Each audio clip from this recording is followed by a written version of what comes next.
اب دنیا میں ایک قوم ایسی ہے جو اہل بیت کی محبت کا ڈھڈورا پیٹتی ہے کہ صاحب ہم اہل بیت سے محبت کرنے والے لوگ ہیں. وہ کبھی اہل بیت کے نام پہ ماتم کرتی ہے, کبھی اہل بیت کی محبت کے نام پہ کالے جھنڈے لگاتی ہے, کبھی اہل بیت کی محبت کے نام پہ صحابہ کو گالیاں دیتی ہے. اس قوم سے پوچھو کہ رسول کے اہل بیت کون تھے, تو کہتی ہے کہ رسول کے اہل بیت صرف 5 لوگ تھے جن کو پنجتن کہا جاتا ہے.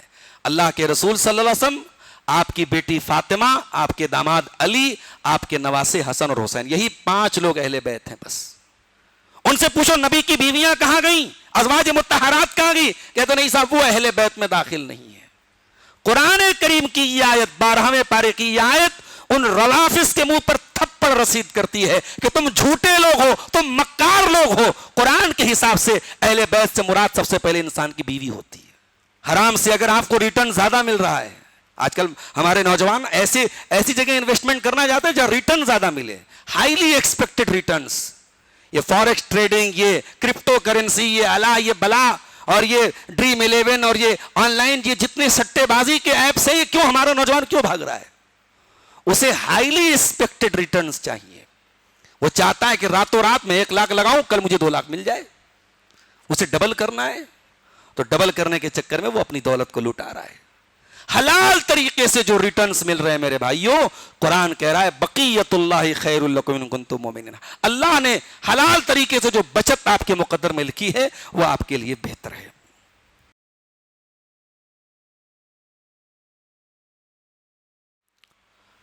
اعوذ باللہ من الشیطان الرجیم, بسم اللہ الرحمن الرحیم.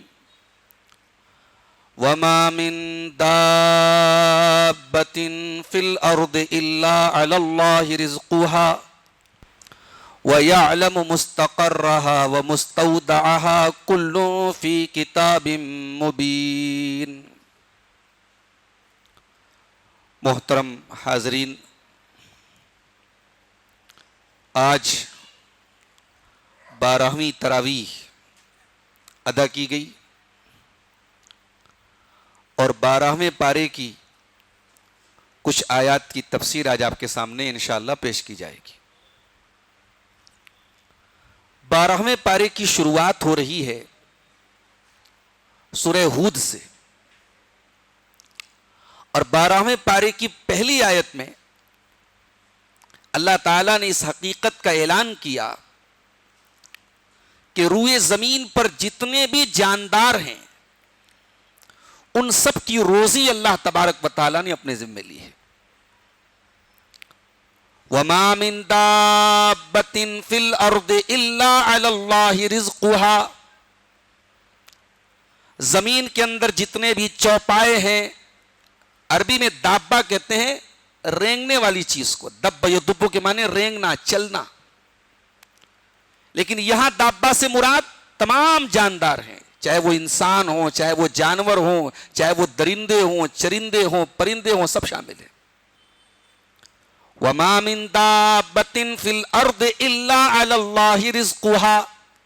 روئے زمین کے اندر جتنے بھی جاندار ہیں سب کی روزی اللہ تعالیٰ نے اپنے ذمے لی ہے.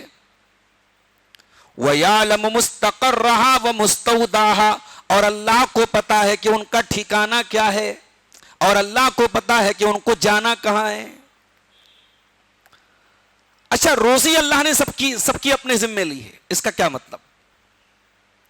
اس کا مطلب یہ ہے کہ اللہ تبارک و تعالیٰ کو معلوم ہے کہ ہماری روزی کہاں ہے اور کتنی ہے. اس کا یہ مطلب نہیں ہے کہ اللہ تعالیٰ نے اس آیت میں ہم کو یہ بتایا کہ روزی ہمارے ذمے ہے تو ہم محنت نہ کریں, ہم کوشش نہ کریں. نہیں, یہ نہیں ہے, یہ مطلب اس آیت کا نہیں ہے. اس آیت کا مطلب یہ ہے کہ تمہارے مقدر میں جو روزی ہے اللہ کو معلوم ہے, اور اللہ نے جتنی روزی تمہیں لکھی ہے وہ تمہیں مل کے رہے گی, کوئی چھین نہیں سکتا, اور جو نہیں ملنے والی ہے وہ تم حاصل نہیں کر سکتے. اللہ کے نبی فرماتے ہیں, بخاری اور مسلم کی روایت ہے, کہ جب بچہ ماں کے پیٹ میں ہوتا ہے تو پہلے وہ نطفہ ہوتا ہے, پھر علقہ ہوتا ہے, پھر مضغہ ہوتا ہے, اور جب وہ بچہ 4 مہینے کا ہوتا ہے ماں کے پیٹ میں تو اللہ کے نبی صلی اللہ علیہ وسلم فرماتے ہیں کہ پھر اس بچے کے اندر روح ڈالی جاتی ہے. فرشتہ بھیجا جاتا ہے, جو فرشتہ اس کے اندر روح پھونکتا ہے, روح ڈالتا ہے. اسی لیے 4 مہینے کے بعد کی پریگننسی کو کسی بھی ایمرجنسی سے ایمرجنسی کیس میں بھی اس کو ختم کرنا بہت بڑا گناہ ہے. الا یہ کہ اور کوئی آپشن نہ ہو, ماں کی جان کو خطرہ ہو, تو وہ ایک الگ مسئلہ ہے. 4 مہینے کے بعد روح ڈال دی جاتی ہے. اور فرشتہ 4 چیزیں لکھتا ہے. فَيُكْتَبُ عَمَلُهُ وَأَجَلُهُ وَرِزْقُهُ. بندے کا عمل لکھ دیا جاتا ہے, کیا کیا کرے گا وہ. بندے کی عمر لکھ دی جاتی ہے, کتنی عمر پائے گا وہ. اور بندے کا رزق لکھ دیا جاتا ہے, کتنا وہ رزق پائے گا, کتنی روزی پائے گا. اور یہ بھی لکھ دیا جاتا ہے کہ وہ شقی ہوگا یا سعید ہوگا, وہ خوش نصیب ہوگا یا بد نصیب ہوگا, وہ موحد ہوگا یا مشرک ہوگا, اس کا انجام کیا ہوگا. یہ 4 چیزیں ماں کے پیٹ میں 4 مہینے کے ہم پہ لکھ دی گئی. اب جس کا ایمان اس حدیث پر ہے اور قرآن کی اس آیت پر ہے, وہ کیوں کسی سے حسد کرے گا میرے بھائی.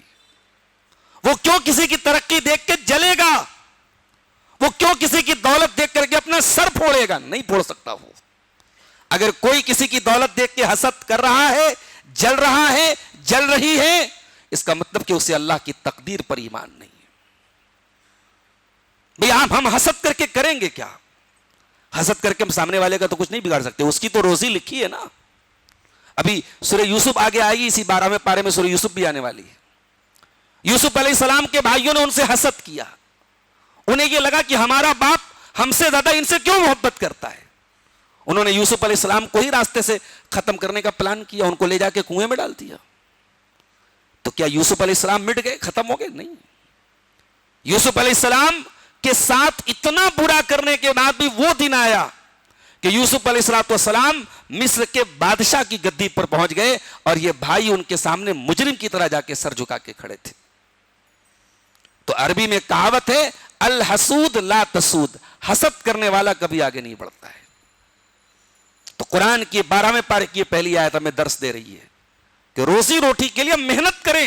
توکل کا مطلب یہ نہیں کہ ہم محنت نہ کریں, کوشش نہ کریں. اسی لیے حضرت عمر فاروق رضی اللہ تعالیٰ عنہ فرماتے ہیں, اللہ کے پیارے نبی صلی اللہ علیہ وسلم نے فرمایا, لو انکم توکلون علی اللہ حق توکلہ, اگر تم اللہ تعالیٰ پر ویسا بھروسہ کرو جیسا کرنا چاہیے, لرزقکم کما یرزق الطیر, تو اللہ ویسے تم کو روزی دے گا جیسے پرندوں کو دیتا ہے. تغدو خماسا وتروح بطانا, پرندے صبح کو خالی پیٹ نکلتے ہیں, شام کو پیٹ بھر کے واپس آتے ہیں. پرندے کبھی خالی پیٹ واپس نہیں جاتے ہیں.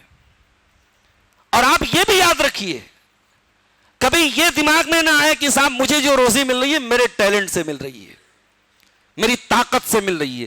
آپ سے بڑے بڑے طاقتور بھیک مانگ رہے ہیں, آپ سے بڑے بڑے ٹیلنٹڈ سر پہ بوجھ کی گٹھری اٹھا کے ٹہل رہے ہیں.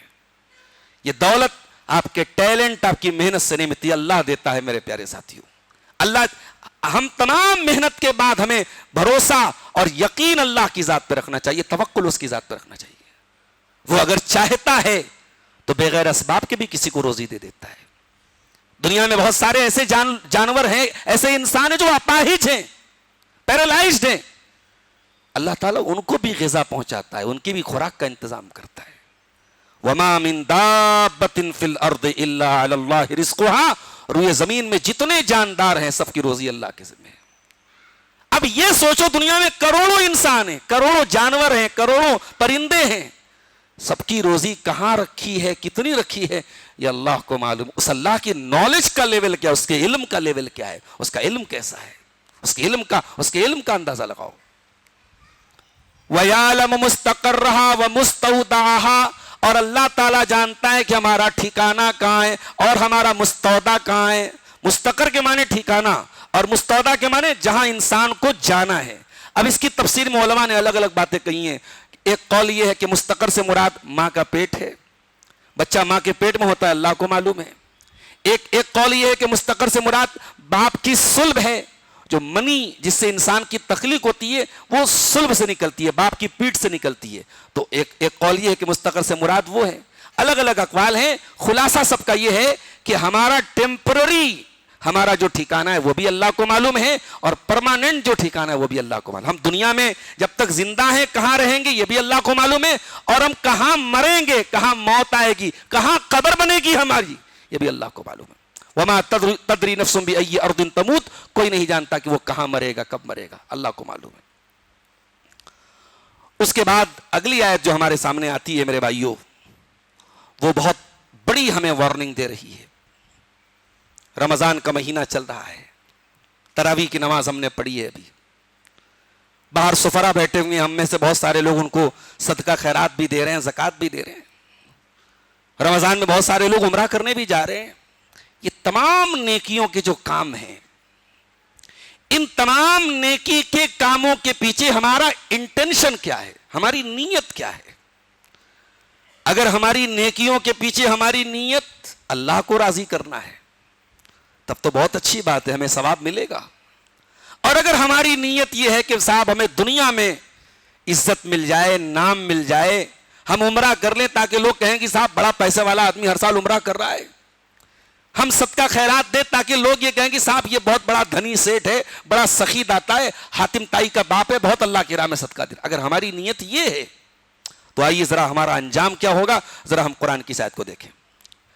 من کان یرید الحیات الدنیا وزینتها نوفی الیہم اعمالہم فیہا وہم فیہا لا یبخسون. جو دنیا کی زندگی چاہتا ہے، جو دنیا کی چمک دمک چاہتا ہے، ہم اس کی نیکیوں کا پورا پورا بدلہ دنیا میں دے دیں گے، دنیا میں ہم کوئی کمی نہیں کریں گے. اگر دنیا چاہیے ہمیں اپنی نیکیوں کے ذریعے، اللہ دنیا تو دے دے گا، لیکن اولئک الذین لیس لہم فی الآخرۃ الا النار، لیکن آخرت میں سوائے جہنم کے کچھ ملنے والا نہیں ہے. ترمذی کی ایک حدیث ہے جس کو حضرت ابو ہریرہ بیان کرتے تھے تو بے ہوش ہو جاتے تھے، بڑی لمبی حدیث ہے کہ قیامت کے دن جہنم کی آگ سب سے پہلے 3 لوگوں کے ذریعے بھڑکائی جائے گی. نمبر 1، کون؟ وہ انسان جو اللہ کی راہ میں شہید ہوا تھا، اللہ کی راہ میں جہاد کرتے ہوئے، جنگ کرتے ہوئے لڑا تھا، مرا تھا، شہید ہوا تھا. سب سے پہلے جہنم کی آگ میں اس کو جلایا جائے گا. کیوں جلایا جائے گا؟ اللہ پوچھے گا میرے بندے، میں نے تجھے طاقتور بنایا، تجھے اچھا جسم دیا، طاقت دی، تو نے کیا کیا؟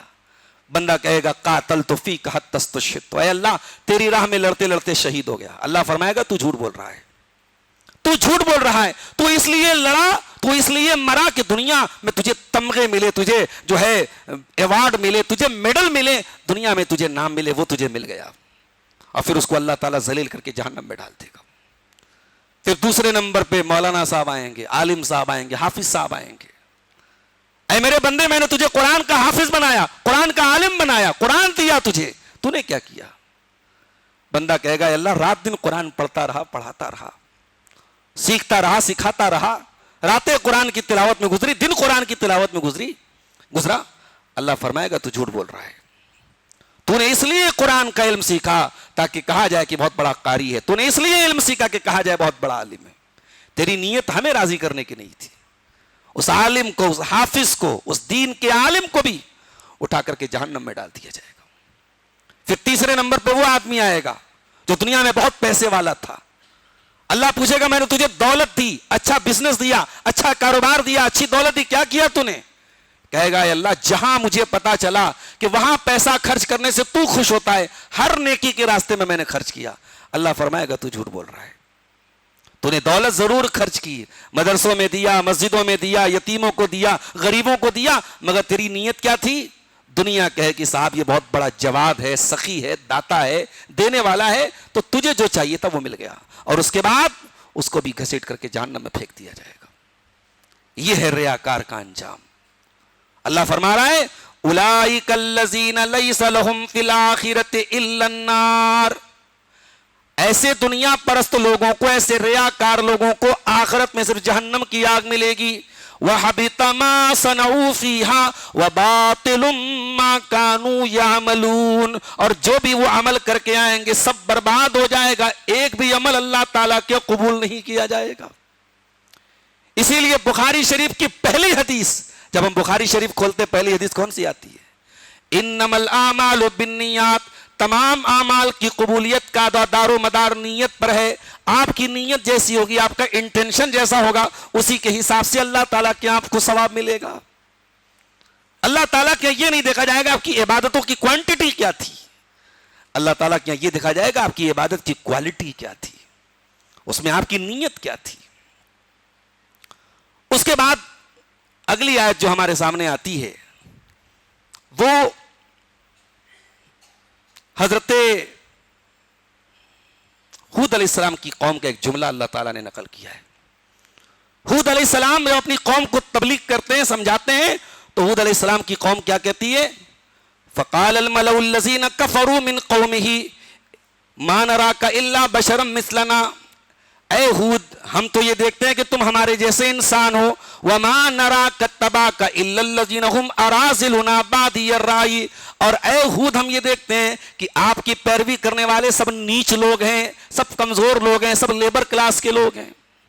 یعنی یہ دیکھو، تکبر دیکھو، اہنکار دیکھو، غرور دیکھو کہ ہود علیہ السلام کی قوم کے لوگ اپنے نبی سے کس بات پہ جھگڑا کر رہے ہیں کہ آپ اللہ کے سچے نبی ہیں تو کریمی لیئر آپ کو فالو کیوں نہیں کر رہا ہے. سماج کا جو اپر کلاس ہے، سماج کا جو کریمی لیئر ہے، سماج کا جو اونچا طبقہ ہے، وہ کیوں نہیں آپ کو فالو کر رہے؟ یہ کمزور، یہ چھوٹی ذات کے لوگ، یہ دلت لوگ، یہ کمزور لوگ، یہ کیوں آپ کو فالو کر رہے ہیں؟ اس کا مطلب یہ ہوا کہ ہر دور میں نبیوں پر سب سے پہلے ایمان کمزور لوگ لائے ہیں. اس لیے کہ طاقت اور پاور بھی ایک بڑی خطرناک چیز ہوتی ہے جو انسان کو سچائی کے قبول کرنے کی راہ میں رکاوٹ بنتی ہے. اللہ تعالیٰ اگر کسی کو پاور دے، طاقت دے، دولت دے، تو اللہ تعالیٰ ویسا ظرف بھی دے انسان کو، ویسی سمجھ بھی دے. ورنہ پاور بہت اچھی چیز نہیں ہے میرے پیارے ساتھیوں. کہا کہ اے ہود، یہ تیری پیروی کرنے والے کون ہیں؟ یہ گھٹیا لوگ، اراذلنا، یہ سب نیچ لوگ ہیں. بادی الرأی، اور یہ سب غور فکر کرنے والے لوگ نہیں ہیں، یہ سب اوپری سوچ والے، سطحی سوچ والے لوگ ہیں. یہ بھی پتا چلا کہ مومن جو ہوتا ہے وہ بہت دین کے معاملے میں بہت لاجک نہیں لگاتا ہے، دین کے معاملے میں بہت ریزننگ سے کام نہیں لیتا ہے، بہت کیلکولیشن نہیں کرتا ہے. دین کی بات آئے، مومن جو ہے آمنا اور صدقنا کہتا ہے. ہمارے بہت سارے نوجوان ہیں، وہ شریعت کی ہر بات کو سائنس کے ترازو پر رکھتے ہیں. سائنس ویریفائی کرے گی تو مانیں گے. معاف کرنا میرے بھائی، ہم سائنس پر ایمان نہیں لائے ہیں، ہم ایمان لائے ہیں اللہ پر، اور ہم ایمان لائے ہیں جناب محمد رسول اللہ صلی اللہ علیہ وسلم کے اوپر.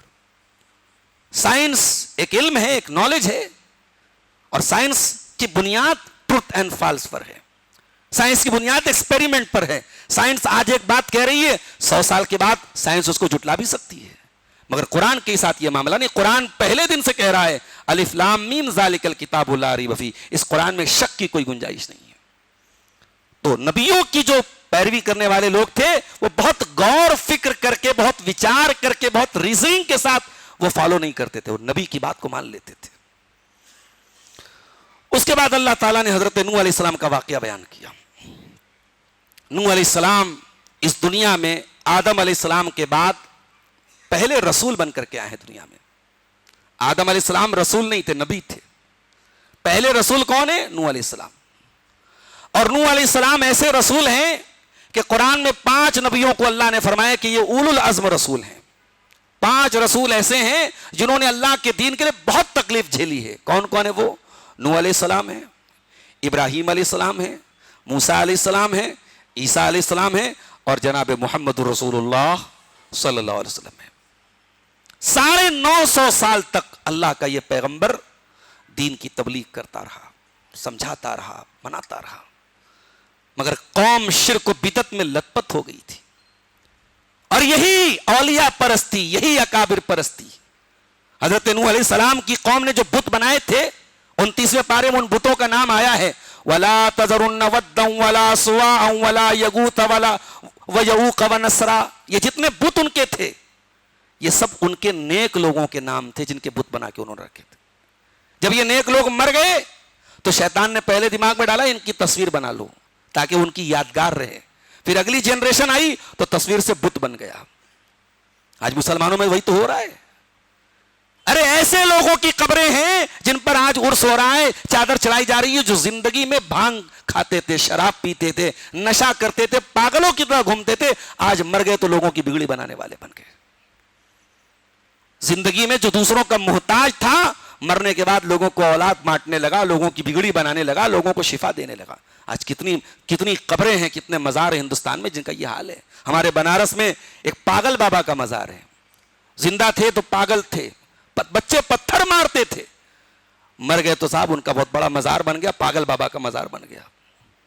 اتر پردیش میں ایک بلی کا بھی مزار ہے جس کو بلائی بی بی کا مزار بولتے ہیں۔ ایک جگہ گھوڑے شاہ کا مزار ہے۔ یہ مسلمان کا حال ہے میرے پیارے ساتھیوں۔ تو دنیا میں سب سے پہلے شرک کیا تھا نوح علیہ السلام کی قوم نے، اور اتنے کٹر ہو گئے تھے کہ نوح علیہ السلام کی کوئی بات ماننے کو تیار نہیں تھے۔ اللہ نے حکم دیا کہ اے نوح کشتی بناؤ۔ نوح علیہ السلام کشتی بنانے لگے۔ اب وہاں پانی نہیں تھا دور دور تک، اور نوح علیہ السلام کشتی بنا رہے ہیں۔ تو قوم کے لوگوں نے مذاق اڑانا شروع کیا، کہا کہ بھائی یہ دیکھو، یہ حضرت کو دیکھو، نوح کو دیکھو، یہ تو صاحب یہ بڑی کا کام کر رہے ہیں، کارپینٹر بن گئے، یہ تو صاحب کشتی بنا رہے ہیں۔ وَيَصْنَعُ الْفُلْكَ وَكُلَّمَا مَرَّ عَلَيْهِ مَلَأٌ مِّن قَوْمِهِ سَخِرُوا مِنْهُ قَالَ إِن تَسْخَرُوا مِنَّا فَإِنَّا نَسْخَرُ مِنْكُمْ كَمَا تَسْخَرُونَ۔ نوح علیہ السلام کشتی بنا رہے تھے اور قوم کے لوگ گزرتے تھے، مذاق اڑاتے تھے۔ نوح علیہ السلام کہتے تھے کوئی بات نہیں، آج تم ہمارا مذاق اڑا رہے ہو، کل ہم تمہارا مذاق اڑائیں گے۔ فَسَوْفَ تَعْلَمُونَ مَن يَأْتِيهِ عَذَابٌ يُخْزِيهِ وَيَحِلُّ عَلَيْهِ عَذَابٌ مُقِيمٌ۔ ان قریب تمہیں پتہ چلے گا کس کے اوپر دردناک عذاب آنے والا ہے۔ حَتَّى إِذَا جَاءَ أَمْرُنَا وَفَارَ التَّنُّورُ، یہاں تک کہ جب ہمارا عذاب آ گیا اور تندور ابل پڑا۔ تندور کس کو بولتے ہیں؟ یہ جو روٹی بنتی ہے نا، روٹی کے لیے جو ایک مخصوص چولہا تیار کرتے ہیں، اس کو عربی میں تنور بولتے ہیں اور اردو میں تندور بولتے ہیں۔ تو بعض علماء نے لکھا کہ یہ تندور ٹائپ کی کوئی چیز تھی جس کو اللہ تعالیٰ نے ایک علامت بنایا تھا کہ جب یہ ابل پڑے گا تو سمجھ جاؤ کہ اب طوفان آنے والا ہے، جلدی سے کشتی میں سوار ہو جانا۔ اور بعض علماء نے لکھا کہ تندور سے مراد یہاں روئے زمین ہے، کہ روئے زمین سے پانی نکلنے لگے گا۔ تو اللہ نے فرمایا جب وہ چشمہ ابل پڑا، قُلْنَا احْمِلْ فِيهَا مِن كُلٍّ زَوْجَيْنِ اثْنَيْنِ، ہم نے کہا کہ اے نوح ہر جاندار کا ایک جوڑا تو اپنی کشتی میں سوار کر لے۔ نوح علیہ السلام کی کشتی میں اس وقت جتنے جانور تھے، جتنے جاندار تھے، سب کا ایک جوڑا حضرت نوح نے سوار کر لیا، اور جو ان کے ساتھ ایمان والے لوگ تھے ان کو بھی سوار کر لیا۔ وَأَهْلَكَ، اور اے نوح تو اپنی فیملی کو بھی سوار کر لے، إِلَّا مَنْ سَبَقَ عَلَيْهِ الْقَوْلُ، مگر تیری فیملی میں، تیرے پریوار میں جس کے اوپر ہمارا عذاب ثابت ہو چکا ہے، جو اب تک تیرے اوپر ایمان نہیں لایا ہے، اس کو تو اپنی کشتی پہ سوار نہیں کر سکتا۔ نوح علیہ السلام کی ایک بیوی اور ایک بیٹا، وہ ان کے ساتھ سوار نہیں ہوا۔ نبی کا بیٹا تھا، یہاں تو صاحب اگر کوئی نبی کے خاندان سے ہے تو اس کے پیر چومے جاتے ہیں کہ صاحب یہ نبی کے خاندان کا ہے، وہ شرابی ہو، وہ کبابی ہو، کچھ بھی ہو، صاحب وہ تو نبی کے خاندان کا ہے، اس کے تو 100 گنا معاف ہیں۔ یا نوح علیہ السلام کا بیٹا اور نوح علیہ السلام کی بیوی، اللہ نے کہا نہیں، ان کو اے نوح آپ کو سوار نہیں کرنا ہے۔ إِلَّا مَنْ سَبَقَ عَلَيْهِ الْقَوْلُ وَمَنْ آمَنَ وَمَا آمَنَ مَعَهُ إِلَّا قَلِيلٌ، اور اے نوح جو تیرے ساتھ ایمان لائے تو ان کو بھی سوار کر لے، اور نوح علیہ السلام کے اوپر جو لوگ ایمان لائے بہت تھوڑے سے لوگ ایمان لائے۔ 950 سال تک اسٹرگل کرنے کے بعد نوح علیہ السلام کے اوپر جو لوگ ایمان لائے، ایک قول کے مطابق 70 یا 80 لوگ ایمان لائے۔ 950 سال کی اسٹرگل کے بعد آپ کا کام سچائی کی دعوت دینا ہے، ریزلٹس آپ کے ہاتھ میں نہیں ہے۔ اگر آپ کی دعوت لوگ قبول کر لیں فبہا، بہت اچھی بات ہے، قبول نہ کریں آپ کی محنت بیکار نہیں جائے گی، آپ کا اسٹرگل بیکار نہیں جائے گا، آپ کا اجر بیکار نہیں جائے گا۔ 950 سال تک محنت کرنے کے بعد نوح علیہ السلام کے ہاتھ میں مٹھی بھر لوگ ایمان لائے۔ اس کے بعد اللہ نے فرمایا وَقَالَ ارْكَبُوا فِيهَا بِسْمِ اللَّهِ مَجْرَاهَا وَمُرْسَاهَا إِنَّ رَبِّي لَغَفُورٌ رَحِيمٌ۔ جب نوح علیہ السلام کشتی پہ سوار ہو گئے تو دعا پڑی، کشتی پہ سوار ہونے کی دعا پڑی، بسم اللہ، اللہ کے نام سے، مجرہا و مرسہا، یہ کشتی چلے گی اللہ کے نام سے اور یہ کشتی رکے گی اللہ کے نام سے۔ ان ربی لغفور الرحیم، میرا رب بہت بخشنے والا، بہت رحم کرنے والا ہے۔ اس کے بعد اب جب وہ کشتی چلنے لگی تو نوح علیہ السلام کے دل میں، بھئی انسان تھے، باپ بھی تھے، انہوں نے دیکھا کہ میرے 3 بیٹے تو کشتی پہ سوار ہے، ایک بیٹا جس کا نام کنعان لکھا ہے علماء نے، وہ بیٹا کشتی پہ نہیں آیا. وہی تجری بہم فی موج کالجبال، نوح علیہ السلام کی کشتی چلنے لگی اور پانی کی بڑی بڑی موجیں پہاڑ کی طرح تھی، ان موجوں کے بیچ میں وہ کشتی چل رہی تھی. وَنَادَى نُوحٌ ابْنَهُ وَكَانَ فِي مَعْزِلٍ يَا بُنَيَّ ارْكَب مَّعَنَا وَلَا تَكُن مَّعَ الْكَافِرِينَ. نوح علیہ السلام نے اپنے بچے کو پکارا، اے میرے بچے آجا میری کشتی میں، آجا میرے بچے، کافروں کا ساتھ نہ دے میرے بچے، آجا میرے اپنے باپ کا ساتھ دے. قَالَ سَآوِي إِلَىٰ جَبَلٍ يَعْصِمُنِي مِنَ الْمَاءِ، کہا کہ ابا جان آپ میری چنتا مت کیجیے، آپ کو جہاں جانا ہے جائیے، پانی آ رہا ہے میں دیکھ رہا ہوں، پانی بڑھ رہا ہے میں دیکھ رہا ہوں، میں کسی پہاڑ کی چوٹی پہ چلا جاؤں گا، یہ پانی میرا کچھ نہیں بگاڑ پائے گا. قال لا عاصم اليوم من امر اللہ الا من رحم، اے میرے بچے آج اللہ کے عذاب سے تجھے کوئی نہیں بچا سکتا سوائے اس کے جس کے اوپر اللہ تعالیٰ اپنا رحم کرے. وحال بینہم الموج فکان من المغرقین، اور اتنے میں پانی کا ایک تھپیڑا آیا اور نوح علیہ السلام کا بیٹا ان کی آنکھوں کے سامنے ڈوب گیا. اللہ اکبر، اللہ کی قدرت دیکھو، اللہ کے فیصلوں کے آگے نبیوں کی بھی نہیں چلتی. شاعر کہتا ہے بغاوت پر ہو آمادہ تو ڈوبے نوح کا بیٹا، بغاوت پر ہو آمادہ تو ڈوبے نوح کا بیٹا، یہاں نام و نسب کی برتری سے کچھ نہیں ہوتا. آپ کا سرنیم کیا ہے، آپ کے ابا جان کیا تھے، دادا جان کیا تھے، پردادا جان کیا تھے، اللہ کیا یہ میٹر نہیں کرتا. اللہ کے آپ کا ایمان، آپ کا عمل میٹر کرتا ہے. نوح علیہ السلام کا بیٹا نہیں بچ پایا، ڈوب گیا، وہ ختم ہو گیا. اور وہ ڈوبنا صرف دنیا میں نہیں، آخرت میں بھی ڈوب گیا. نوح علیہ السلام کی کشتی کے باہر جتنے لوگ تھے سب مر گئے، دنیا میں بھی ہلاک، آخرت میں بھی ہلاک. تو حضرت نوح علیہ السلام اب اللہ سے دعا کرتے ہیں، کیا کہتے ہیں؟ وَنَادَى نُوحٌ رَبَّهُ فَقَالَ رَبِّ إِنَّ ابْنِي مِنْ أَهْلِي وَإِنَّ وَعْدَكَ الْحَقُّ وَأَنْتَ أَحْكَمُ الْحَاكِمِينَ. کہا کہ اے اللہ میرا بیٹا میرے اہل میں سے ہے، میرا بیٹا میرے پریوار میں سے، اور تو نے وعدہ کیا تھا تو میرے پریوار کو بچائے گا. اے اللہ تو سب سے بہترین فیصلہ کرنے والا ہے، تیرا وعدہ کہاں چلا گیا؟ اللہ نے فرمایا قال یا نوح انہ لیس من اہلک انہ عمل غیر صالح. اللہ نے کہا اے نوح وہ تیرا بیٹا تو تھا لیکن وہ تمہاری فیملی میں سے نہیں تھا، وہ میں نے تمہاری فیملی کو بچانے کا وعدہ کیا تھا. تمہاری فیملی وہ نہیں ہے جو تمہارا بیٹا ہے، تمہارا بچہ ہے، تمہاری فیملی وہ ہے جو تم پر ایمان لائے ہیں. اے نوح تیرا بیٹا تیری فیملی میں سے نہیں تھا، انہ عمل غیر صالح، اس کا عمل ٹھیک نہیں تھا، اس کا کردار ٹھیک نہیں تھا، اس کو تو ڈوبنا ہی تھا، اس کو تو برباد ہونا ہی تھا. اس کا مطلب کہ اللہ تعالیٰ کے ہاں اصل رشتہ ایمان کا رشتہ ہے، اصل اہمیت ایمان کی اہمیت ہے. اگر آپ کا عمل آپ کو پیچھے کر دے، آپ کا خاندان آپ کو آگے نہیں کر سکتا. حضرت نوح علیہ السلام کو معافی مانگنی پڑی اللہ سے، توبہ کرنی پڑی کہ اللہ میں آئندہ ایسا سوال نہیں کروں گا تجھ سے. اس کے بعد ابراہیم علیہ السلام کا واقعہ بیان کیا گیا.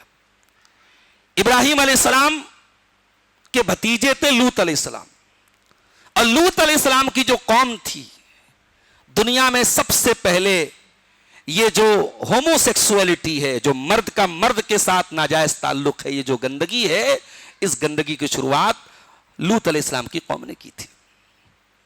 یہ اپنی عورتوں کو چھوڑ کے لڑکوں کے پیچھے بھاگتے تھے. تو لوط علیہ السلام کی قوم پر جب اللہ نے عذاب نازل کرنے کا ارادہ فرمایا تو فرشتوں کو انسانی شکل میں بھیجا، اور یہ فرشتے کہاں آئے؟ ابراہیم علیہ السلام کے پاس آئے. اور ابراہیم علیہ السلام کے پاس کیوں آئے تھے؟ ان کو خوشخبری سنانے آئے تھے کہ آپ کو اسحاق پیدا ہونے والے ہیں. ابراہیم علیہ السلام کی 2 بیویاں تھیں، ایک بیوی کا نام ہاجرہ تھا جن سے اسماعیل پیدا ہوئے، اور ایک بیوی کا نام سارہ تھا جن سے اسحاق پیدا ہوئے. تو یہ سارہ کا واقعہ ہے. اچھا جب یہ فرشتے آئے انسانی شکل میں تو ابراہیم علیہ السلام نے یہ سمجھا کہ یہ انسان ہے، تو فجاء بعجل حنیس، جلدی سے گئے اور بھنا ہوا گوشت لے کے آئے. اس کا مطلب کہ مہمان کو پوچھ کے مت کھلائیے کہ ہاں بھائی آپ آ گئے، کیا کھائیں گے آپ، کیا لیں گے آپ، ارے بھائی لاؤ پہلے. مہمان نوازی کا تقاضا یہ ہے کہ مہمان سے پوچھا نہ جائے، لایا جائے. اور یہ بھی پتا چلا کہ مسلمان ہر دور میں گوشت کے بغیر زندہ نہیں رہ سکتا ہے. اسی لیے کہیں گوشت کو تقویت الایمان بھی بولتے ہیں، ایمان اس سے تھوڑا طاقتور رہتا ہے، قوی رہتا ہے کہ نہیں. مسلمان کچھ بھی ہو، ساری ٹینشن ایک طرف اور نلی کا گودا ایک طرف، سارے مسائل کا حل یہی ہے. وہ تو گلبرگہ تو ماشاءاللہ مشہور ہے، یہاں کی تحری اگر وہ نلی والی کھا لی جائے تو پھر آدمی ایسا سوئے گا کہ پھر کب اٹھے گا اس کو معلوم نہیں ہے. تو حضرت ابراہیم علیہ السلام نے بھنا ہوا گوشت لا کے رکھ دیا. اب فرشتے تو کھانا کھاتے نہیں ہیں، فرشتے بیٹھے ہوئے ہیں. اب اس زمانے میں ایک دستور تھا کہ اگر مہمان آئے اور کھانا نہ کھائے، پانی نہ پیے، تو اس کا مطلب کہ مہمان نہیں آیا، دشمن آیا ہے. حضرت ابراہیم علیہ السلام ڈر گئے کہ یہ کیا معاملہ ہے، کہ ان کا ہاتھ کیوں نہیں آگے بڑھ رہا ہے. تو فرشتوں نے کہا کہ اے ابراہیم آپ گھبرائے نہیں، ہم انسان نہیں ہیں، ہم اللہ کے فرشتے ہیں، اور ہم آپ کو ایک خوشخبری سنانے آئے ہیں. آپ کی بوڑھی بیوی، آپ کی 70 سال کی جو بڑھیا ہے سارا، اس کو بیٹا ہونے والا ہے. اس کے پیٹ سے ایک بیٹا پیدا ہوگا جس کا نام اسحاق ہوگا، اور اسحاق بھی جب آگے چل کر کے بڑا ہوگا اسحاق کا ایک بیٹا ہوگا جس کا نام یعقوب ہوگا. تو اب حضرت سارہ کہتی ہیں قالت یا ویلتا االد وانا عجوز وهذا بالی شیخا ان هذا لشیء عجیب. کہا کہ اے فرشتوں کیا بات کر رہے ہو، ارے میں بڑھیا ہو چکی ہوں، مجھے بیٹا ہوگا، کیا بات کر رہے ہو، یہ تو بڑی عجیب بات تم کہہ رہے ہو. قال اللہ کی رحمت تمہارے اوپر نازل ہو، اللہ کی برکتیں تمہارے اوپر نازل ہو. اب یہاں اللہ نے ایک لفظ استعمال کیا اہل البیت کا. فرشتوں نے حضرت سارہ کو ابراہیم کا اہل بیت کہا. اس کا مطلب یہ ہوا کہ جب اہل بیت کا لفظ بولا جائے تو سب سے پہلے انسان کی بیوی اس سے مراد ہوتی ہے. بھئی آپ مجھے شادی کا کارڈ دیں اور شادی پہ آپ لکھیں شیخ عبد الغفار سلفی وتھ فیملی، اور میں صاحب اپنے والدین کو لے کے پہنچ جاؤں، اپنے بھائیوں کو لے کے پہنچ جاؤں اور بیوی بچوں کو لے کے نہ جاؤں. تو لوگ کہیں گے یار تو فیملی کا غلط مطلب انہوں نے نکال دیا. فیملی میں تو سب سے پہلے انسان کی بیوی مراد ہوتی ہے، والدین بھی فیملی کا ایک حصہ ہیں، بھائی لوگ بھی فیملی کا ایک حصہ ہے، لیکن انسان کی اصل فیملی جو ہے وہ سب سے پہلے بیوی اور بچے مراد ہوتے ہیں. اب دنیا میں ایک قوم ایسی ہے جو اہل بیت کی محبت کا ڈھڈورا پیٹتی ہے کہ صاحب ہم اہل بیت سے محبت کرنے والے لوگ ہیں. وہ کبھی اہل بیت کے نام پہ ماتم کرتی ہے، کبھی اہل بیت کی محبت کے نام پہ کالے جھنڈے لگاتی ہے، کبھی اہل بیت کی محبت کے نام پہ صحابہ کو گالیاں دیتی ہے. اس قوم سے پوچھو کہ رسول کے اہل بیت کون تھے، تو کہتی ہے کہ رسول کے اہل بیت صرف 5 لوگ تھے جن کو پنجتن کہا جاتا ہے. اللہ کے رسول صلی اللہ علیہ وسلم، آپ کی بیٹی فاطمہ، آپ کے داماد علی، آپ کے نواسے حسن اور حسین، یہی 5 لوگ اہل بیت ہیں بس. ان سے پوچھو نبی کی بیویاں کہاں گئیں، ازواج مطہرات کہاں گئی، کہتے نہیں صاحب وہ اہل بیت میں داخل نہیں ہے. قرآن کریم کی یہ آیت 12ویں پارے کی یہ آیت ان روافض کے منہ پر تھپڑ رسید کرتی ہے کہ تم جھوٹے لوگ ہو، تم مکار لوگ ہو. قرآن کے حساب سے اہل بیت سے مراد سب سے پہلے انسان کی بیوی ہوتی ہے. اور اہل بیت سے کون لوگ مراد ہیں اس پر ہم ڈیٹیل سے آپ کے سامنے بات رکھیں گے جب ہم 22ویں پارے کی تفسیر آپ کے سامنے کریں گے انشاءاللہ. وہاں پہ جب قرآن میں اللہ نے لفظ استعمال کیا کہ اے نبی کے اہل بیت انما یرید اللہ لیذھب عنکم الرجس اہل البیت ویطہرکم تطہیرا، اے نبی کے اہل بیت اللہ تم سے ہر گندگی کو پاک کرنا چاہتا ہے، ہر گندگی کو دور کرنا چاہتا ہے. اس آیت کی تفسیر میں ہم ڈیٹیل سے آپ کو بتائیں گے کہ اہل بیت سے کون لوگ مراد ہیں. اس کے بعد شعیب علیہ السلام کا واقعہ اللہ نے بیان کیا. میں بتا چکا ہوں شعیب علیہ السلام کی جو قوم تھی اس کے اندر بنیادی خرابی کیا تھی، شرک کے علاوہ یہ ناپ تول میں کمی کرتی تھی. تو شعیب علیہ السلام نے بڑے پیار سے اپنی قوم کو سمجھایا. اور کیا سمجھایا آئیے ذرا دیکھتے ہیں. فرمایا وَإِلَىٰ مَدْيَنَ أَخَاهُمْ شُعَيْبًا، اور یاد کرو ہم نے مدین میں شعیب کو بھیجا. قال یا قوم اعبدوا اللہ ما لکم من الہ غیرہ، کہا ہے میری قوم کے لوگ اللہ کی عبادت کرو، اللہ کے سوا تمہارا کوئی معبود نہیں ہے. ولا تنقصوا المکیال والمیزان، اور ناپ تول میں کمی نہ کرو. انی اراکم بخیر، میں تو یہ دیکھتا ہوں کہ تم اگر ناپ تول میں کمی نہیں بھی کرو گے تو پھر تم آرام سے زندگی گزارو گے. وانی اخاف علیکم عذاب یوم محیط، اور اے میری قوم کے لوگوں اگر تم نے ناپ تول میں کمی نہیں چھوڑی تو میں بہت بڑے عذاب کے بارے میں تم سے ڈرتا کرتا ہوں وَيَا قَوْمِ أَوْفُوا الْمِكْيَالَ وَالْمِيزَانَ بِالْقِسْطِ، اور اے میری قوم کے لوگوں جب تم سامان تول کے دیا کرو انصاف کے ساتھ تول کے دیا کرو، وَلَا تَبْخَسُوا النَّاسَ أَشْيَاءَهُمْ وَلَا تَعْثَوْا فِي الْأَرْضِ مُفْسِدِينَ، اور اے میری قوم کے لوگوں سامان کسی کو کم نہ دیا کرو اور زمین میں فساد نہ مچایا کرو، بقیت اللہ خیر لکم ان کنتم مؤمنین، اللہ تعالیٰ حلال طریقے سے جو تم کو سیونگ دے دے، جو بچت دے دے، وہ تمہارے حق میں زیادہ بہتر ہے۔ حرام کی کمائی اگر دنیا کے کیلکولیٹر پہ زیادہ بھی آ جائے، اس حرام کی کمائی سے بہتر وہ سیونگ ہے، وہ بچت ہے جو حلال طریقے سے ہے۔ حرام سے اگر آپ کو ریٹرن زیادہ مل رہا ہے، آج کل ہمارے نوجوان ایسی جگہ انویسٹمنٹ کرنا چاہتے ہیں جہاں ریٹرن زیادہ ملے، ہائیلی ایکسپیکٹڈ ریٹرنز، یہ فوریکس ٹریڈنگ، یہ کرپٹو کرنسی، یہ الا یہ بلا، اور یہ ڈریم 11 اور یہ آن لائن یہ جتنے سٹے بازی کے ایپس ہیں، یہ کیوں ہمارا نوجوان کیوں بھاگ رہا ہے؟ اسے ہائیلی ایکسپیکٹڈ ریٹرنز چاہیے، وہ چاہتا ہے کہ راتوں رات میں 1 لاکھ لگاؤں کل مجھے 2 لاکھ مل جائے، اسے ڈبل کرنا ہے، تو ڈبل کرنے کے چکر میں وہ اپنی دولت کو لٹا رہا ہے۔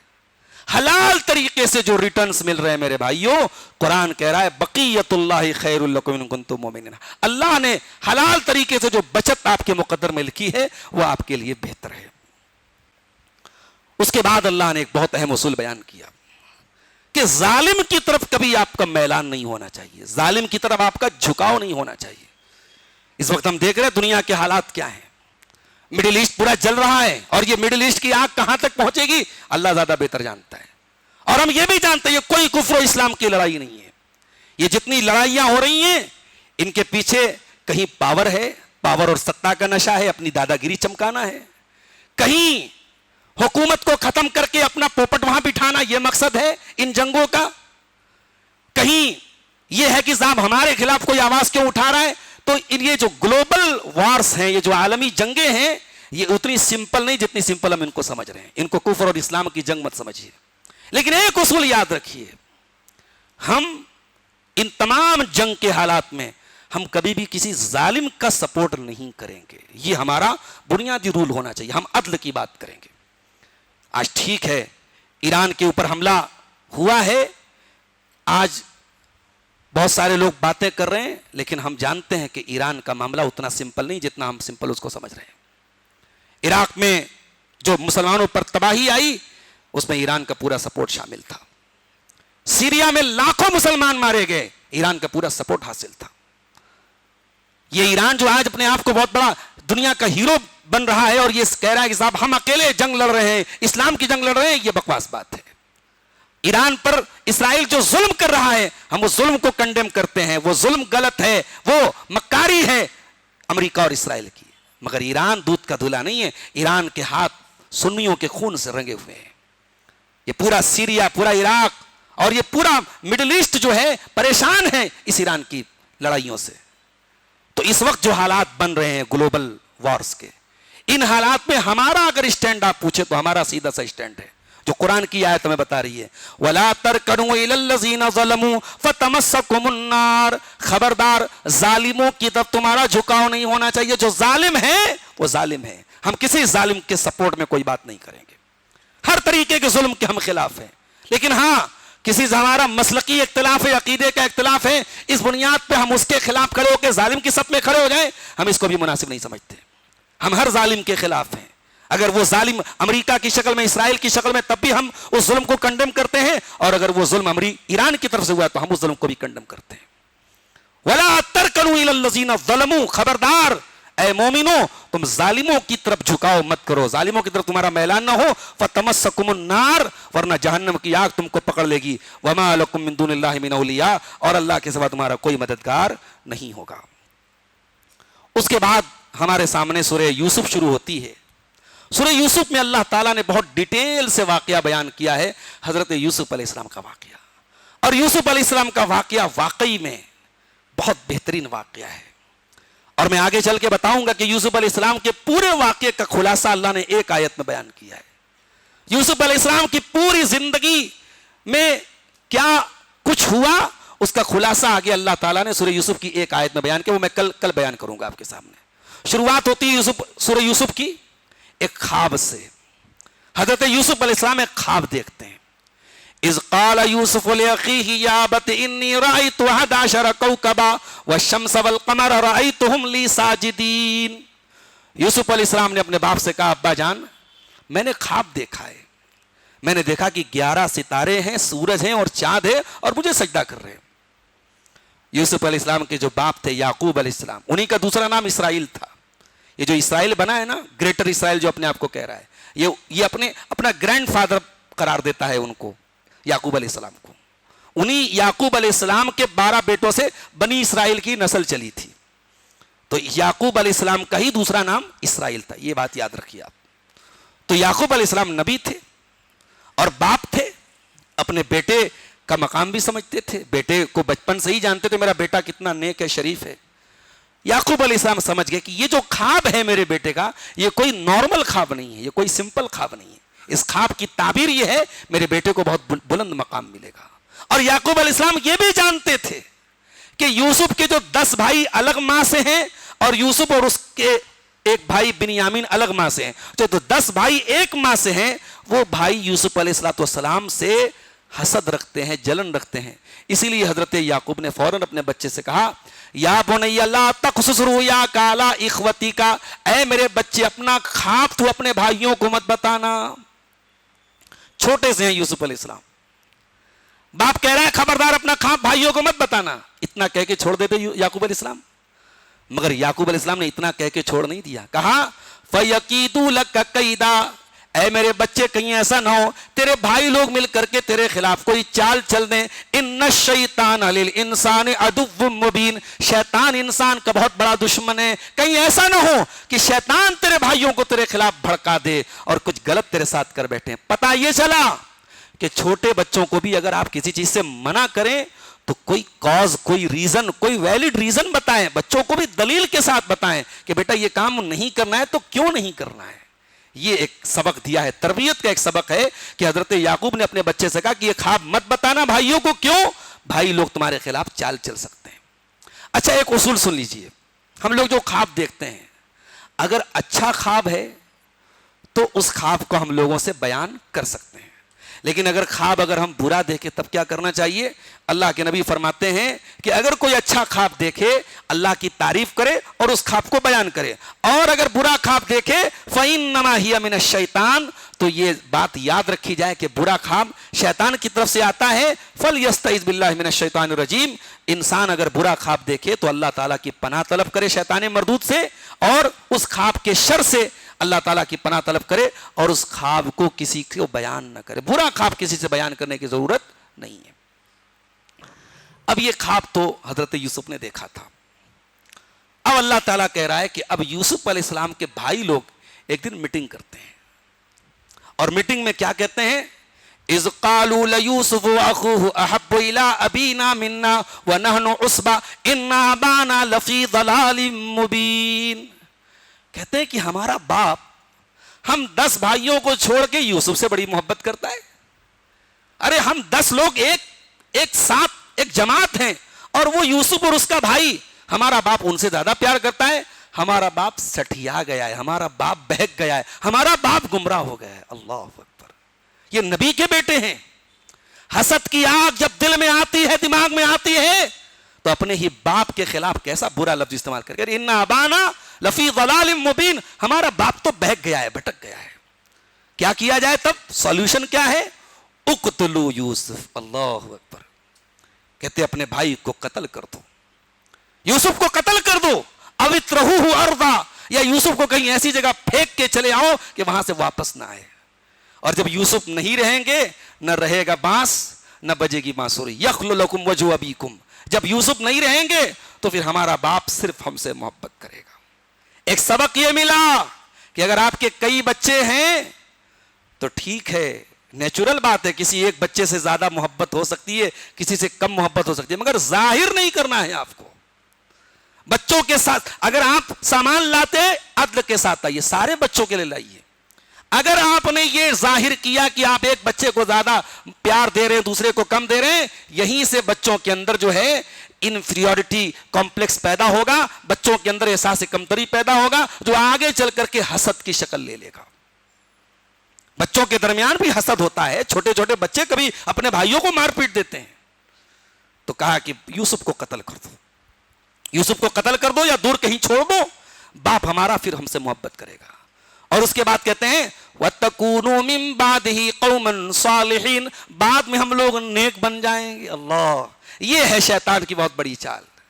گناہ کروانے کے ٹائم شیطان کیا کہتا ہے, ارے ابھی کر لو, بعد میں توبہ کر لینا.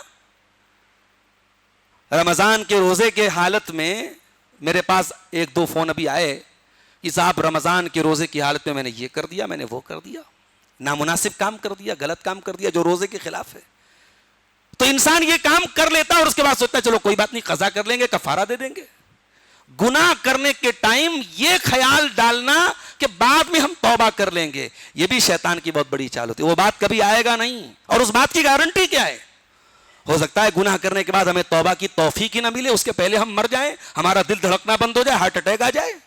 اس لیے کبھی بھی توبہ, اگر آپ کے دل میں گناہ کا خیال آ رہا ہے اور یہ خیال ہے کہ توبہ بعد میں کر لینا, تو سمجھ جائیے یہ خیال شیطان کی طرف سے آ رہا ہے. بہرحال بھائیوں نے آپس میں میٹنگ کی. بھائیوں میں ایک بھائی تھوڑا نیک تھا, اس نے کہا نہیں قتل مت کرو, ہے تو اپنا بھائی ہے نا, خون ہے, قتل مت کرو, ایک کام کرو کسی کنویں میں اس کو لے جا کے چھوڑ دیں گے. اب سب بھائی لوگ پلاننگ کر کے آئے اور اپنے باپ سے کہنے لگے ابا جان کیا بات ہے, آپ یوسف کو ہمارے ساتھ کہیں بھیجتے ہی نہیں, اس کو لڑکی بنا کے رکھا ہے آپ نے. ہم لوگ جا رہے ہیں جنگل میں تھوڑا کھیلنے کودنے, تو ہم یہ چاہتے ہیں کہ آپ یوسف کو بھی ہمارے ساتھ بھیج دیجئے اور وہ ہمارے ساتھ تھوڑا بہل جائے گا. یعقوب علیہ السلام نے کہا کہ مجھے ڈر لگ رہا ہے. مجھے ڈر کیا ہے؟ مجھے ڈر یہ ہے کہ تم لوگ اس کو لے کے جاؤ اور کہیں اس کو بھیڑیا لے کے چلا جائے, بھیڑیا اس کو کھا جائے, تم لاپرواہی سے کام لو. تو بھائیوں نے کہا کہ ابا جان اگر ہمارے اتنے سارے بھائیوں کے رہتے اس کو بھیڑیا لے کے چلا جائے تو پھر ہم لوگ تو بڑے بیکار لوگ ہیں, ہم تو بڑے, ہمارا کوئی مطلب ہی نہیں ہے, آپ کو ہم پر بھروسہ نہیں ہے. اچھا, یعقوب علیہ السلام نے جو ریزن بتائی تھی نہ بھیجنے کی کہ مجھے ڈر ہے کہیں بھیڑیا نہ کھا جائے, ان بھائیوں نے اسی کو ریزن بنا بھی دیا اور گئے اور یوسف علیہ السلام کا کرتا اتارا اور لے جا کے کنویں میں ڈال دیا اور اس پہ نقلی خون لگایا, کسی جانور کو ذبح کر کے اس کا خون لگایا کرتے پہ, اور کرتا لے کے آئے. اور کیسے آئے؟ روتے ہوئے آئے. فرمایا وَجَاءُوا أَبَاهُمْ عِشَاءً يَبْكُونَ, شام کو آئے روتے, دن میں کیوں نہیں آئے؟ شام کو اس لیے آئے کہ اندھیرا ہو جائے اور باپ ہمارے آنسوؤں کے پیچھے ہمارا جو مکروہ چہرہ ہے, ہماری جو مکاری ہے, باپ دیکھ نہ پائے. شام کو آئے, روتے ہوئے آئے. اب پتہ یہ بھی چلا کہ دنیا کا ہر آنسو سچا آنسو نہیں ہوتا ہے, بہت سارے آنسو گھڑیالی آنسو بھی ہوتے ہیں. یوسف علیہ السلام کے بھائیوں کی طرح بھی ہوتے ہیں. روتے ہوئے آئے اور کہنے لگے قالوا یا ابانا انا ذهبنا نستبق وتركنا يوسف عند متاعنا فاكله الذئب. کہا ابا جان وہی ہوا جس بات کا ڈر تھا آپ کو, ہم لوگ کھیلنے گئے اور سامان کے پاس یوسف علیہ السلام کو چھوڑ کے چلے گئے اور بھیڑیا آیا اور ہمارے بھائی کو لے کے چلا گیا. اور دہاڑے مار مار کے رو رہے ہیں صاحب, اتنے آنسو بہ رہے ہیں کہ صاحب مت پوچھیے, رو رو کے کہہ رہے کہ ابا جان بہت برا ہو گیا. اور پھر یہ بھی کہہ رہے ہیں وما انت بمؤمن لنا ولو كنا صادقین, ابا جان ہم کو یہ بھی پتا ہے کہ آپ ہماری بات کا یقین نہیں کریں, ہم سچ بول رہے ہیں مگر آپ ہماری بات کا یقین نہیں کریں گے. کہتے ہیں کہ بیٹا جتنا بھی ہوشیار ہو جائے باپ سے تو آگے نہیں نکل سکتا نا, باپ تو باپ ہوتا ہے. بعض بچیاں جو ہوتی ہیں وہ رات میں موبائل دیکھتی رہتی ہے, ماں آتی ہے تو ایسا موبائل بند کر کے آنکھ بند کر لیتی ہے جیسے لگتا ہے کہ ماں بالکل بیوقوف ہے, اور ماں کو معلوم, ماں کو سب معلوم ہے, ماں جان رہی کہ یہ جو ہے ناٹک کر رہی ہے. ماں باپ کو بیوقوف مت سمجھیے, انہوں نے پیدا کیا ہے آپ کو. یعقوب علیہ السلام اپنے بچوں کی مکاری سمجھ گئے. کہتے ہیں وَجَاءُوا عَلَىٰ قَمِيصِهِ بِدَمٍ كَذِبٍ, جھوٹا خون لگا کے آئے. قَالَ بَلْ سَوَّلَتْ لَكُمْ أَنفُسُكُمْ أَمْرًا, یعقوب علیہ السلام نے کہا نہیں نہیں نہیں نہیں, یہ جھوٹ ہے تمہارا, یہ تمہاری مکاری ہے, تم نے اپنے من سے کہانی گڑھی ہے. بل سولت لکم انفسکم امرا, یہ تم نے کہانی گڑھی ہے. بھائی بھیڑیا میرے بیٹے کو کھا گیا, بڑا شریف بھیڑیا تھا بھائی, میرے بیٹے کو کھا گیا, کرتے میں کہیں ایک نشان بھی نہیں آیا, کرتا کہیں سے پھٹا نہیں ہے, پورا بٹن وٹن کھول کے پورا کرتا اتار کے اس کو کھایا. بل سولت لکم انفسکم امرا, یہ تمہاری کہانی ہے. فصبر جمیل, میرے بچوں میں اس پر میں کیا بولوں گا, اب میں صبر جمیل کروں گا. اب یہاں ایک پوائنٹ نوٹ کیجئے کہ صبر تو آپ نے سنا ہے، یہ قرآن میں پہلی جگہ یہ لفظ آیا ہے صبر جمیل. صبر جمیل کس کو کہتے ہیں؟ صبر جمیل کا مطلب یہ ہوتا ہے کہ انسان پر کوئی مصیبت آئے، کوئی ٹریجڈی آئے، کوئی تکلیف آئے اور انسان اللہ کے سوا کسی اور سے شکایت نہ کرے. اپنا دکھڑا رونا ہے تو اللہ کے سامنے روئے، کسی بندے کے سامنے نہ روئے. اس کو کہتے ہیں صبر جمیل. بھئی دنیا کے سامنے رو کے ہو بھی کیا جائے گا، کوئی کیا کر لے گا ہمارا؟ ارے رونا ہے تو اس کے سامنے روئیں جو بگڑی کو بنا سکتا ہے، جو مسائل کو حل کر سکتا ہے. یعقوب علیہ السلام نے کہا فصبر جمیل واللہ المستعان علی ما تصفون. میرے بچوں جاؤ میری نظروں سے. اب تمہارا باپ بس صبر جمیل کرے گا اور اللہ سے مدد طلب کرے گا تمہاری اس کہانی کے اوپر. اب یہاں سے یوسف علیہ السلام کی زندگی کی سٹوری شروع ہوتی ہے. یوسف علیہ السلام کہاں پہنچے؟ کنویں میں پہنچے. اتفاق سے وہاں سے قافلہ گزرا. قافلے کے لوگوں کو پانی کی ضرورت تھی. انہوں نے ڈول ڈالا. ڈول میں یوسف علیہ السلام بیٹھ گئے. انہوں نے ڈول باہر نکالا. دیکھا اتنا خوبصورت بچہ ہے. جلدی سے چھپا لیا اور آپس میں کہنے لگے تو بڑا فائدے کا سودا ہے، فری میں غلام مل گیا، اس کو چل کے بیچ دیں گے. اچھا انسان کو فری میں جو چیز ملتی ہے نا اس کی ویلیو نہیں ہوتی ہے. یوسف علیہ السلام کون ہے ان کو پتا بھی نہیں ہے. گئے مارکیٹ میں وَشَرُوهُ بِثَمَنٍ بَخْسٍ دَرَاهِمَ مَعْدُودَةٍ اور بہت سستے داموں میں بیچ دیا انہوں نے کہ ارے فری میں ملا ہے نا، جو مل جائے، بھاگتے چور کی لنگوٹ ہی صحیح، جو مل جائے پکڑ لو، یہ تو فری میں ملا ہے نا، کنویں سے ملا ہے. تو جو قیمت ملی بیچ دیا. اب یوسف علیہ السلام کو خریدا کس نے؟ عزیز مصر نے خریدا، جو مصر کا اس زمانے میں فوڈ منسٹر تھا، وزیر خوراک تھا. اس نے خریدا اور گھر لایا اور اپنی بیوی سے کہا کہ دیکھو یہ اتنا خوبصورت بچہ ہے، اس کو ہم لوگ اپنا بیٹا بنا لیتے ہیں. اور اس طریقے سے یوسف علیہ السلام جن کو بھائیوں نے کنویں میں ڈالا تھا کہاں پہنچ گئے؟ مصر کے ایک بہت بڑے وزیر کے گھر میں پہنچ گئے اور وہاں شاہی آرام چھائی ٹھاٹ باٹ سے وہاں رہنے لگے. اور وہیں پر ان کی زندگی کا کچھ عرصہ اور گزرا اور یوسف علیہ السلام جوان ہو گئے، بالکل مکمل جوان رانا بن گئے.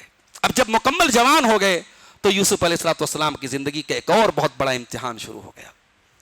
اب وہ جو عورت عزیز مصر کی جو بیوی تھی، اس کا نام تو قرآن میں نہیں آیا ہے، بعض علماء نے اور مفسرین نے لکھا ہے اس عورت کا نام زلیخا تھا.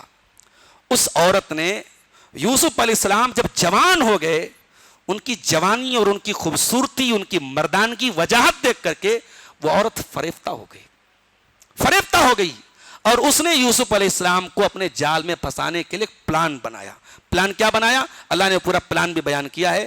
ٹائم ختم ہو گیا، ہم کل انشاءاللہ اس واقعے کو کمپلیٹ کریں گے. اللہ تعالیٰ سے دعا ہے رب العالمین ہم سب کو سورہ یوسف کی جو یہ کا واقعہ ہے، جو نصیحتیں اس سے ہیں، اللہ تعالیٰ اس سے ہم سب کو نصیحت حاصل کرنے کی توفیق عطا فرمائے. رب العالمین ہمیں قرآن کریم پر غور کرنے اور اسے نصیحتیں حاصل کرنے کی توفیق عطا فرمائے. ایمان پر ہمیں زندہ رکھے، ایمان پر ہمارا خاتمہ فرمائے. آمین. وآخر دعوانا ان الحمد للہ رب العالمین. والسلام علیکم ورحمۃ اللہ وبرکاتہ.